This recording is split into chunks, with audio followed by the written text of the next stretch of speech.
Hey guys, Tim McKnight, Global Center for Youth Ministry, and I am here with Wil Collins. He is one of our students at Anderson University, and I just wanted to ask you this question, Wil. What impact has youth ministry had upon you? Youth ministry really was never a thing that I saw growing up because the church I was at was a very small church.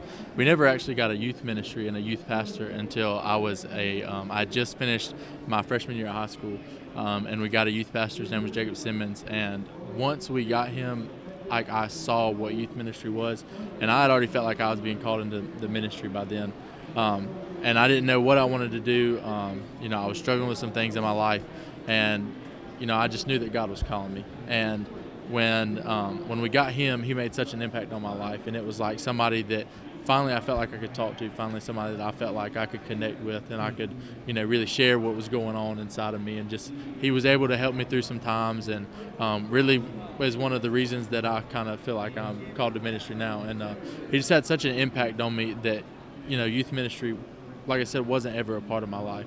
And so it kind of became something that was really big to me that I had never even really known about. Yeah, well, that's great, and I know that youth pastor can make a significant life-changing impact. And so you kind of are looking at kind of being that person for another student, right? Exactly, yeah.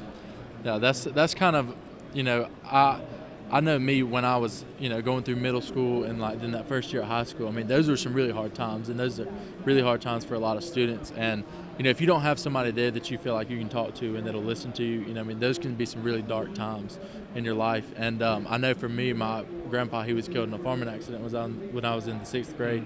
And I just felt very trapped. I just felt like there was nobody to talk to. I had my parents and stuff, but again, I wasn't real comfortable talking to them. Like my grandma, like I'm comfortable talking to her, but she was dealing with the same loss. I didn't want to put that burden on her too. Right. And so once I finally had that person that I could go to and be like, listen, man, this is what I'm going through, and I need this. Yeah. And it was just it really increased my walk with Christ so much more, because finally I had somebody that could point me towards Christ and say, look, I've kind of gone through some of this stuff too, and this is how I dealt with it. I want to come alongside of you, and I want to take you down that road. Yeah, that's great, man. So you've been at Anderson now how long?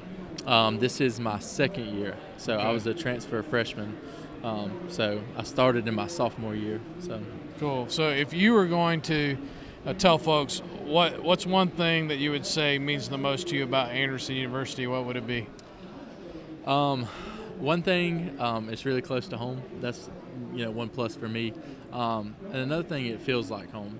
Like all the professors, all the students that I've met, all of them have been super nice, super helpful. If ever you're going through anything, struggling on an assignment, whatever, you can shoot them an email, talk to them, and say, listen, I'm kind of struggling on this. Can I have some help? They're just very relational, very personal, which is one thing that really is, I like talking to people. I like being relational. I like being personal with people. And so it's been a really good fit for me, just professors, students, and everything. It's great, man. Well, man, I appreciate you being here at Conclave and just how much you've helped us out and carving out the time to answer some questions. And, yeah, absolutely. And man, I appreciate that time. And I'm glad you're at AU. Glad you're one of my students. You're a blessing to me. And appreciate you guys joining us. Global Center for Youth Ministry. Hope you see us again. Take care. God bless.